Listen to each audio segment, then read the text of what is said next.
I'll blast through the kind of summary document for Facebook ads, how it works, how to set it up, and I have a checklist that you can work through so that you can then apply it to kind of play around inside of the Facebook dashboard and stuff like that. Does that sound okay? Yeah, sounds great. Yeah, thank you. Wonderful. Okay, let's dive in. Let's dive in. So with Facebook, you'll know this already, right? But it just kind of fits as it fit. I liken it to a tap. So it's kind of your organic, that those lines on the right there. The organic traffic is the long tail, you know, the SEO, the build traffic over time, kind of the long game approach. And then the green line, the zigzaggy green line, is the tap of paid. So for me, it works best when it supports a longer strategy of organic. Everything, most of what I do is organic. And so this is where I'm not an expert in paid. I just understand, but I understand enough. I like to say this, Laura, I understand enough to be dangerous, right? I know enough to be dangerous. So this then supports the organic stuff, and it works best when you're able to turn it on and off like a tap. So we have a webinar coming up in 2 weeks. Let's turn the tap on to get traffic to the webinar. And you kind of can support the stuff that you're doing regularly. Does that make sense? Yeah. Okay. So then this is the Facebook ad strategy that I play with. All paid ads are best if they're sent to a warm audience. So the goal of Facebook isn't to boost posts and things like that. It's to put a message in front of a warm audience to take them down that decision-making piece, the whole AIDA, right? The awareness, interest, desire, and action. Okay. So the best way to arrange things from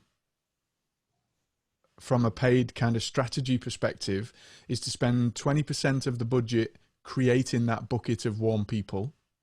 In Facebook, they call it a custom audience. Creating that bucket of warm people, and then 80% of your budget targeting those warm people. So this is like a top level, really top level view, right? Just to give you like a 101 of how the strategy works. And then I'll walk through the checklist that I use when I'm actually setting it up. Okay? Mm-hmm. So the majority of the effort and the energy that you do is to give value so that you put people into a custom audience. And those people have engaged with your content. They might have watched a video. They might have been on the website and all of these different things.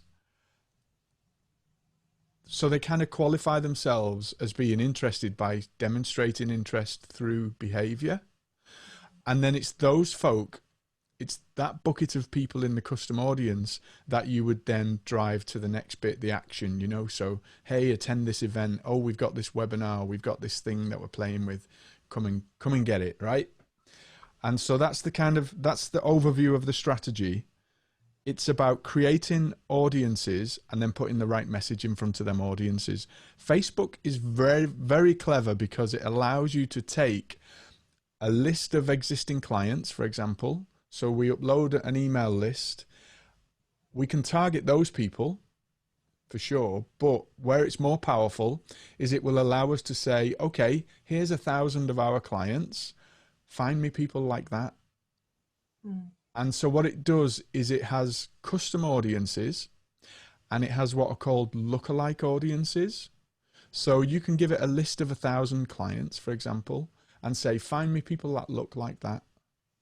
And Facebook will automatically, the algorithm is so sophisticated, it will automatically put your ads in front of those people. So it's really powerful in that sense. You don't need, and you don't need, and it works less well if you just go out and go, okay, let's, you know, we're selling an entrepreneurship product. Let's target people who are interested in entrepreneurship. That's always very hit and miss, and it costs a lot of money because you're putting your message in front of a cold audience. So it always works better backwards. Start warm and work backwards up the funnel. So the checklist for Facebook ads is, this is a kind of, that's the strategy. Create a warm audience that we can retarget. And then this is my personal checklist. If I'm setting up Facebook ads with a client or whatever, I'll just go through this list. So we have to have an ad account, basic. We have to have an ad account that exists. The client has to have an ad account that they give you access to. And in Facebook, they have something called Facebook Business Manager. Are you familiar with that? Yes, yeah. Yeah. Yeah. So they add you as an advertiser inside of that so that you can access the account. The next thing is to put the Facebook tracking pixel everywhere. So that's a little snippet of code that just goes into your website, any landing pages, anywhere you want to track activity, you basically put that on.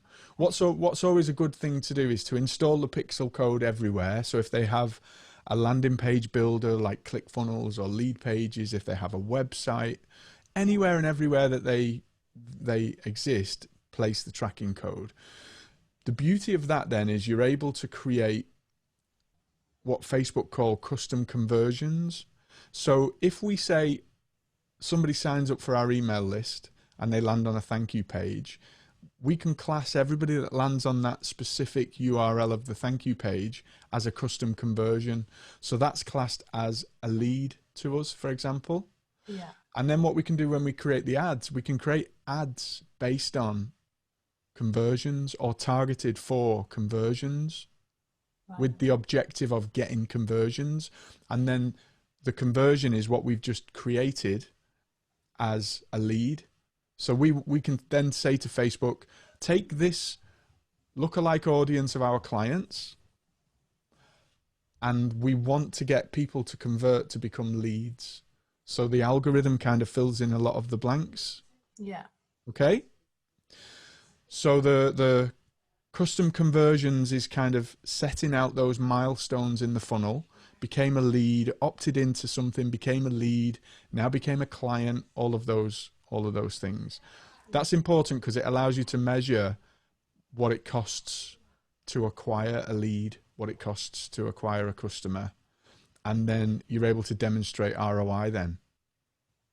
Okay, so we spent $500 on Facebook ads. We generated 5 clients, so a client, to acquire a client, then we've paid $100. When we know obviously you know what the client lifetime value is, you know what the average order value is, so you know that you're working to a positive ROI. Pay $500, pay $100 a client, get 5 clients, client's worth $5,000, right? So you know then it's worth, you can put as much money as you can afford in to get a $5,000 client out for $100, right? Of course. So you just check that the numbers kind of add up either end so that you're always getting a positive ROI. Yeah. Okay. Cool. Yeah. So I won't dive into all the numbers right now. I'm just kind of giving you a quick 101 of how to start playing with it. So tracking pixel, custom conversions, then this is the bit of those buckets that we talked about, the custom audiences. And it's always better to start, the hottest ones are at the top, the coldest ones are at the bottom, right? So I always start with a client list because they're people who've bought from us already. That's the warmest audience that we've got, current clients, current and past clients. Yeah. Then after that, it's an email list of subscribers. Then it's website traffic. So once the pixel is on the website, you can automatically set it to collect everybody that visits the website in a custom audience. Right. So you see this a lot. You'll go visiting a website and then you're browsing Facebook later on in the evening and you see an advert for the website that you visited earlier that day. That's that whole like retargeting bit then. And this is, so the pixel, same code goes into everything to do with, so the chap that specifically asked for it, he's got a website and then he uses ClickFunnels and he's added it to ClickFunnels. Mm-hmm. So we need to make sure it's on his website. Yes. And then he does send emails. So he uses ActiveCampaign for emails. Do you have to put it on there, or does it have to be a... You don't need to put it on ActiveCampaign, no. Only the pages. Right. You can actually link ActiveCampaign to Facebook so that it'll add people to a custom audience automatically. There are automations inside of ActiveCampaign, and if you actually doing this for a client, I can show you how to do that if that will help, because it's not difficult. You just create an automation that every time you get a new subscriber, it adds them to that custom audience. Yeah, I'm doing that bit. That bit I'm happy with. It was just so a lot of them were like, we send a PDF. The PDF is that linked on the website. So I just wonder, can you add a pixel to a PDF on a website? Was it any page? You can't add it to the PDF. No, you can only add it to the URL, so the actual page. So what I normally do, if it's an opt-in, for example, and then there's a thank you page for the opt-in. So what I'll do is everywhere there's a pixel, right? So it tracks the activity. But then when somebody lands on that thank you page, I use that URL, person landing on that URL, to trigger the custom conversion. Does that make sense? So that will be, for him, that will be in ClickFunnels. That'll be in ClickFunnels, yeah. Okay. But you'll still want to put the pixel on the website as well, because that allows you to add to the custom audience from people that just visit the website but don't necessarily opt in for the thing. Yeah, okay. Okay? Yep. So you kind of work your way through creating these custom audiences, and then so the first 3 are the custom audiences of people that we know, and then the next 3 are the lookalikes of those. So people that look like our clients, people that look like our email list, and people that look like our website visitors. And you work upwards. So if we were to launch a campaign right now and we wanted fresh clients, we would work with the lookalike of our clients. Yeah. And then we just layer upwards through that list. Okay?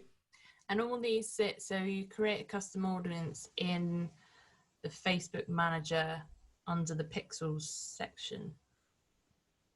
I can show you if you like how and where you create those things. Yeah? Let me do that. Let me jump in and do that.